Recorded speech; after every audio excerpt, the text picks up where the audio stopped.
Great War was over. The country's mood was one of celebration. Our boys were coming home.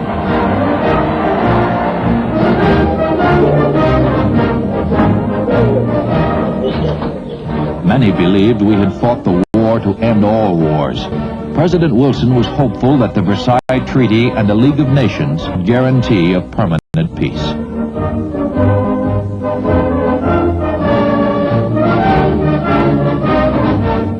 It had been a terrible war. 100,000 doughboys died. Those returning on the troop ships in 1919 were trying to forget the trenches of France.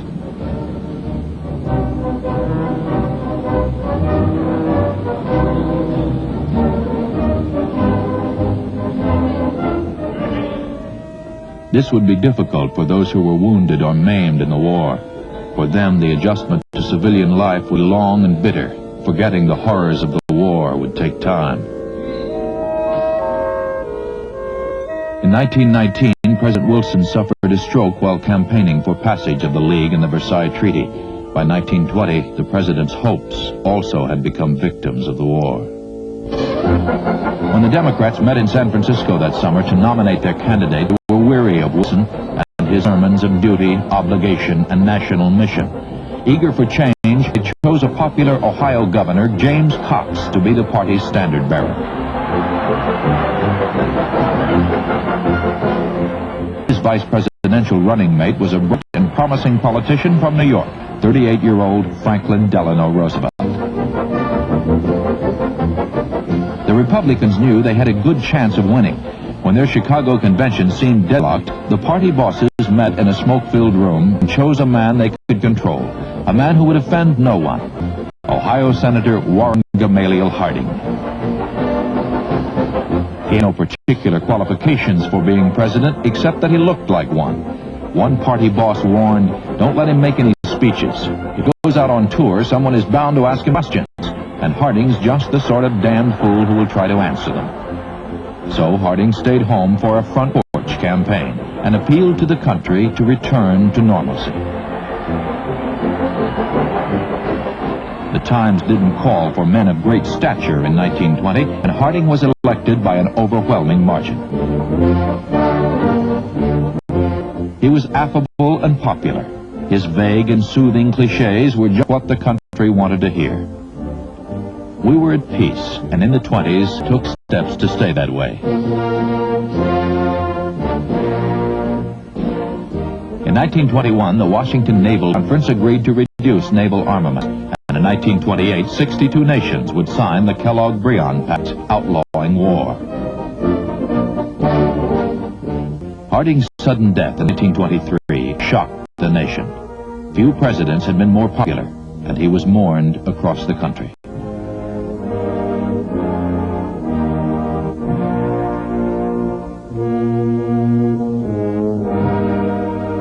The presidency passed to Calvin Coolidge.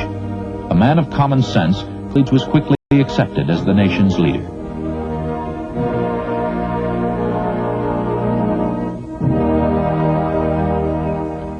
Coolidge was born on a Vermont farm. Although he celebrated his rural origins, his administration would be known for its support of big business. "The business of America is business," he said, and most of us agreed. Within weeks, evidence of corruption in Harding's administration came to light. Attorney General Harry Doherty was found guilty of graft. Teapot Dome was an even bigger scandal.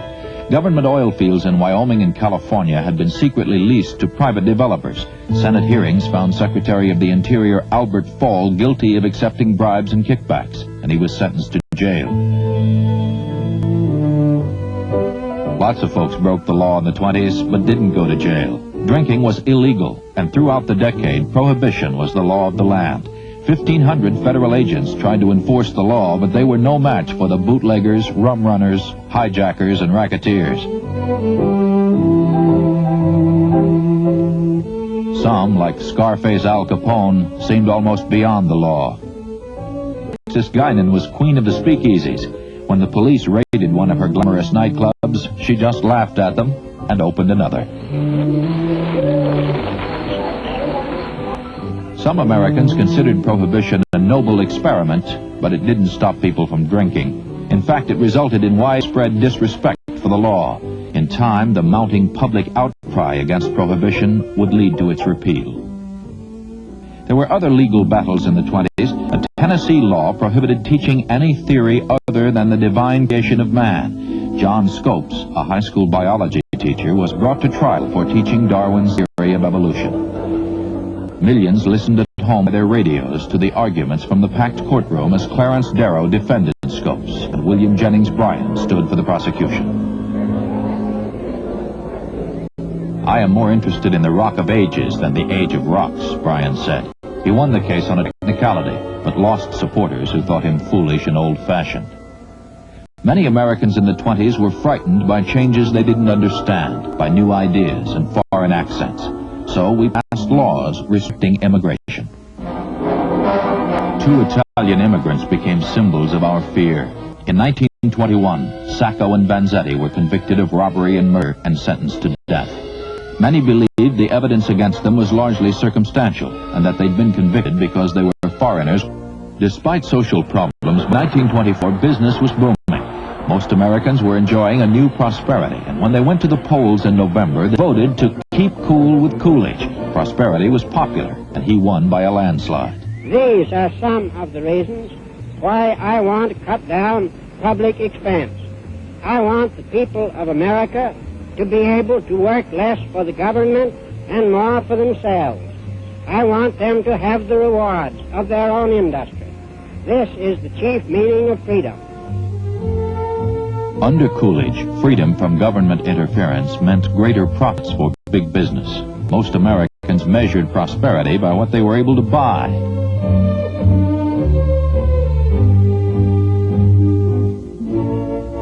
Many of the luxuries of only a few years before could now be bought on time.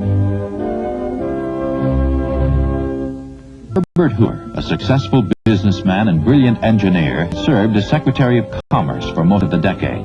In 1928, when Coolidge announced that he did not choose to run, the Republicans chose Hoover as their candidate. The Democrats picked Al Smith, the popular governor of New York, but the Catholic politician was no match for the great businessman. Endorsed by big business and supported by most Americans who were anxious to see prosperity continue, Hoover won the election by a wide margin. When Hoover took office in 1929, the mood of the country was optimistic. The year's prosperity had led to the feeling that everyone was meant to be rich. In 1929, many were buying stocks, making fortunes overnight. In a little more than a year, steel had doubled, and radio jumped 5 times.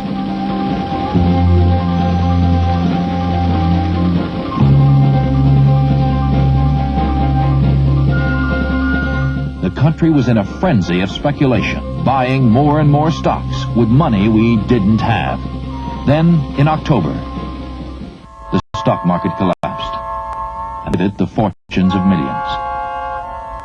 In the closing weeks of the decade, few could predict the terrible consequences of the economic collapse.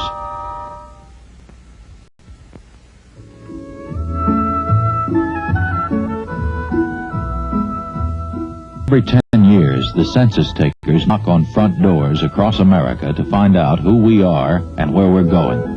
The 1920 census told us that for the first time, we were almost equally spread between our great cities and life on the land.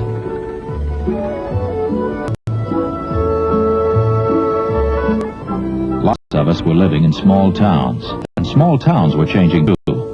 The Great War was over, and many doughboys back from France were still adjusting to peace and the new prosperity.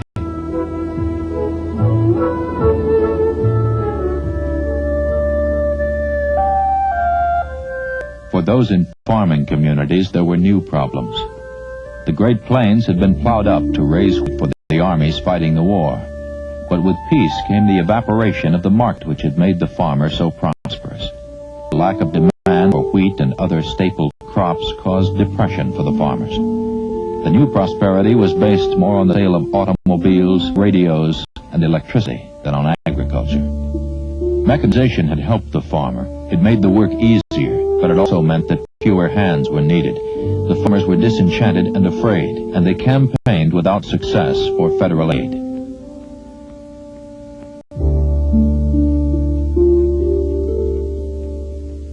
For hundreds of thousands, the solution would mean leaving a life which had become a thankless occupation. Many would be drawn to the city by the glittering promise of prosperity, for the city was the loom that was weaving the new fabric of society. Much of the prosperity of the decade was produced by the automobile. Millions were made and sold.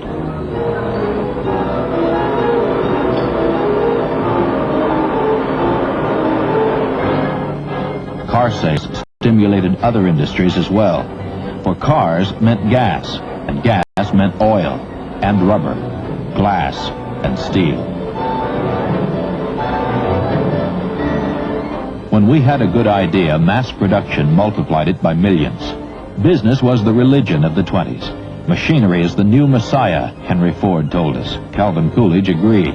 The man who builds a factory builds a temple, Coolidge said, and the man who works there worships there. The new uniform of the decade was the business suit, and for the first time, millions of men bought them, from the tailor, but right off the rack.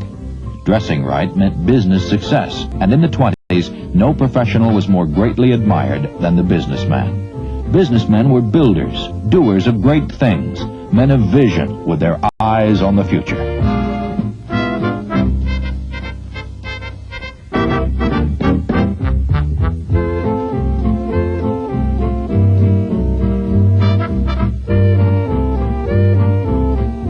Millions of businessmen joined service clubs like Rotary and Kiwanis. These were men who were quite sure that strength of character could be measured by a handshake. What mattered to many women was the right to vote. The 19th Amendment guaranteed that right and was the law of the land as the 20s began. Though women in some western states had been voting for years, most American women cast their ballots in 1920 for the first time. Women also ran for office. The first woman governor was elected in 1924. A few women had unusual occupations, like directing traffic as policewomen in New York City. Though some would become doctors and lawyers, most women who went to work in the 20s worked in laundries, bakeries, or in other blue-collar jobs. If you lived in a city, you might get a job as a telephone operator, a clerk, or a stenographer.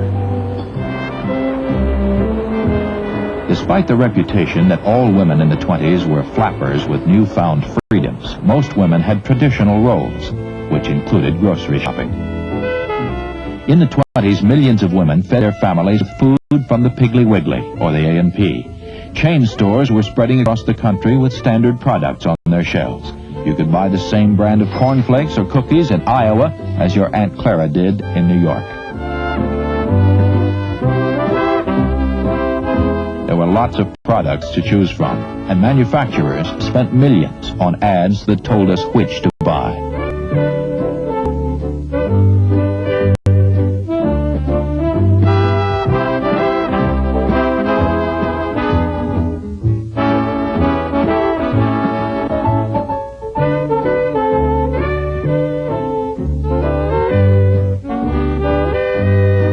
The appeal of ads was irresistible. Bought things that promised to make life easier and more comfortable, and with satisfaction guaranteed.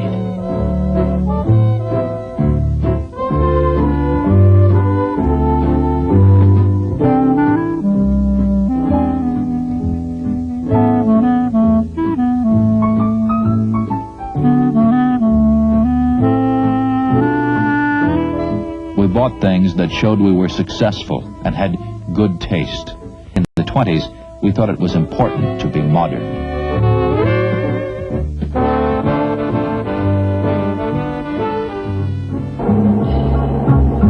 We saw these ads in magazines, in the pages of Life, Saturday Evening Post, and dozens more that were delivered to our door. We may not have been able to buy everything we saw, but we could dream.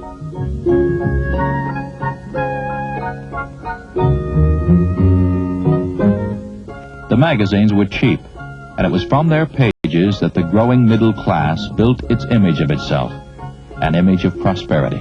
For most middle-class families, prosperity meant radios, automobiles, and telephones. for these were the things that meant convenience to the modern family.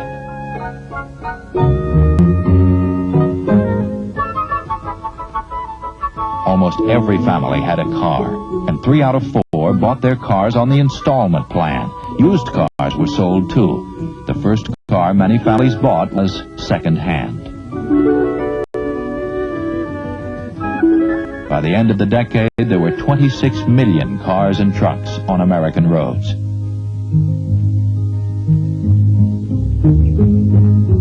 If you lived in one of the new suburbs, you might use your car to drive to work or to visit friends on Sunday afternoon. Gasoline was still only 25 cents a gallon. And we used a lot of it, especially in the cities. City streets were crowded as never before.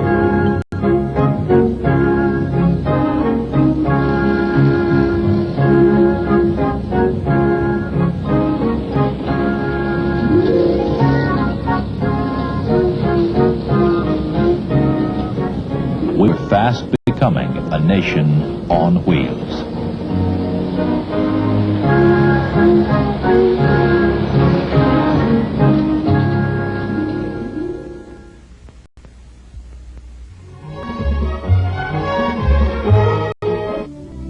The biggest newsmakers of the 20s were our heroes of the air, like Amelia Earhart. General Billy Mitchell, a hero of the First World War, would later be celebrated for his belief in the military importance of air power. In the 20s, his outspoken views led to his court-martial. Admiral Richard Byrd was given the Congressional Medal of Honor for his 1926 exploration of the North Pole by air. Before the decade ended, he had explored the South Pole and Antarctica as well. But the biggest aviation hero of the decade, the greatest hero of them all, was Charles Lindbergh. In May 1927, he would compete for a $25,000 prize promised to the first person who successfully flew the Atlantic non-stop from New York to Paris alone. Just before dawn on the 20th of May, the Spirit of St. Louis took off for France. In the cold gray dawn, when the stars were gone, in a mighty aeroplane flew a boy in search of fame, far across the bounding main.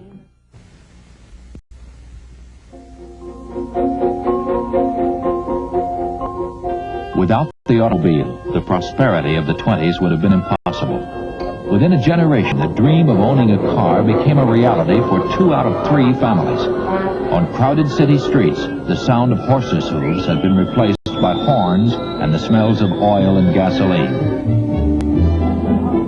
Detroit became a modern mecca, and people came from all over the world to tour the Ford plant and see how cars were made. Henry Ford had revolutionized the industry in 1914 with a moving assembly line that cut Model T production time from 14 hours to 93 minutes.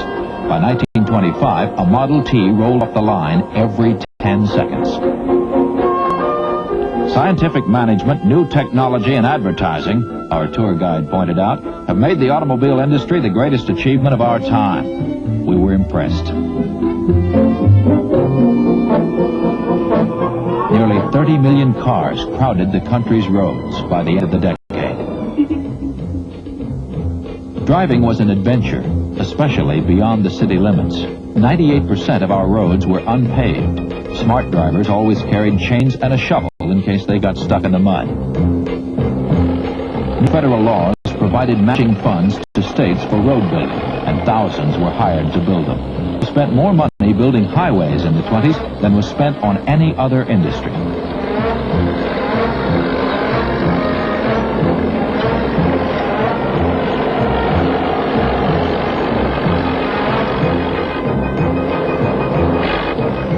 Arizona built a highway across the desert.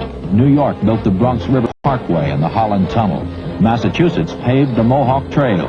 By 1928, we could drive all the way from New York to Kansas on paved roads.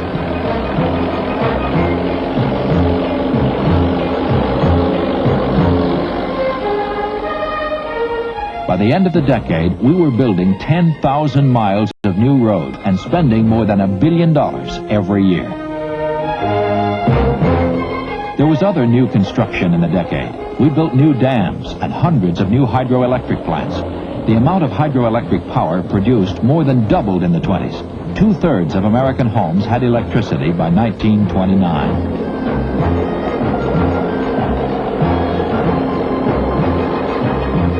It was also a period of consolidation. Local utilities were swallowed by regional corporations, and by the end of the decade, 10 holding companies controlled nearly 3/4 of the nation's electric power.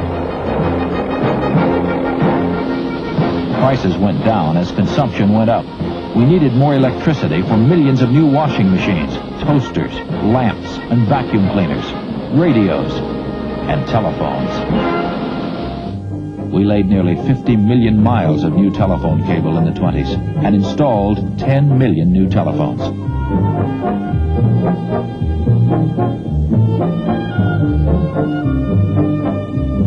Telephone linemen worked beneath city streets and in the air on poles that stretched along our new highways all across the country, connecting farms, villages, big cities, and towns.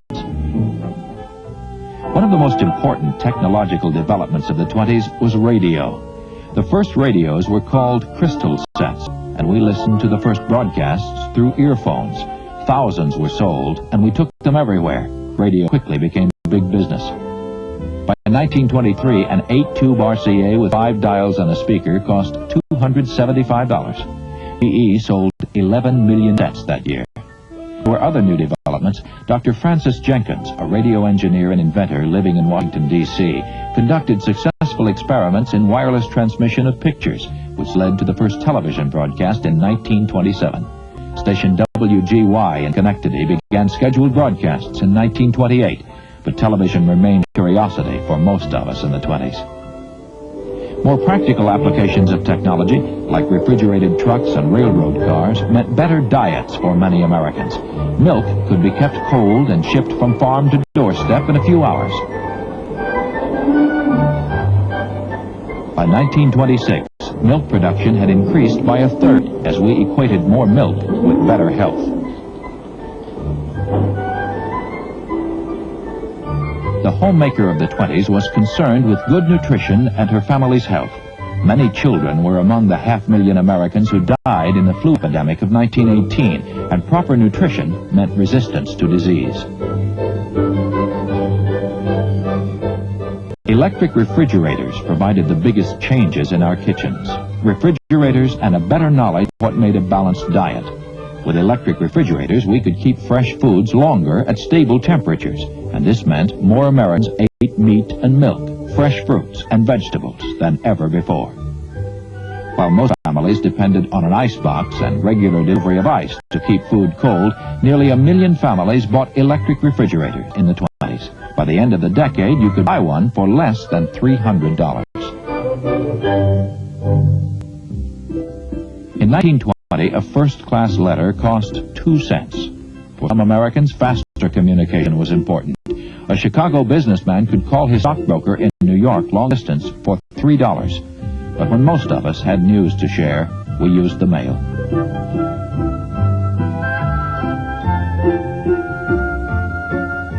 Airmail and transcontinental delivery became regular services of the post office in 1924. By 1927, even Railway Express was shipping parcels by air. The government contracted with private airlines to carry the mail. For many young men, flying the mail was a great adventure. Lindbergh began his career as an airmail pilot. At that time, landing fields were scarce and air lanes poorly marked.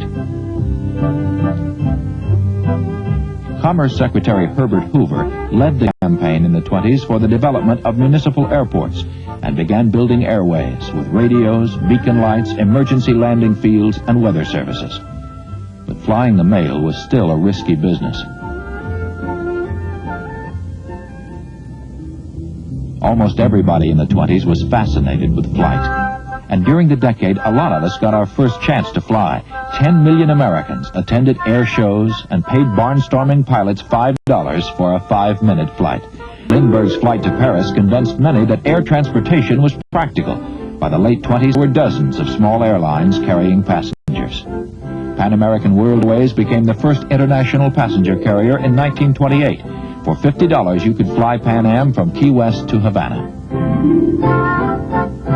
It had only been 25 years since the Wright brothers had shown that flight was possible. Now, aviation technology was beginning to give us all a new perspective. The 20s was a decade of enormous change. Some things remained the same.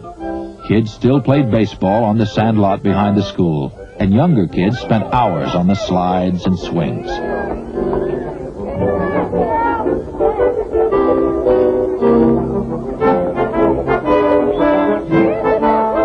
The 20s were carefree years for many of these children of the new prosperity. In later years, they would look back and remember their childhood as a time of hope and promise. It was an age of change, but even as the decade ended, almost no one could imagine the greater changes yet to come.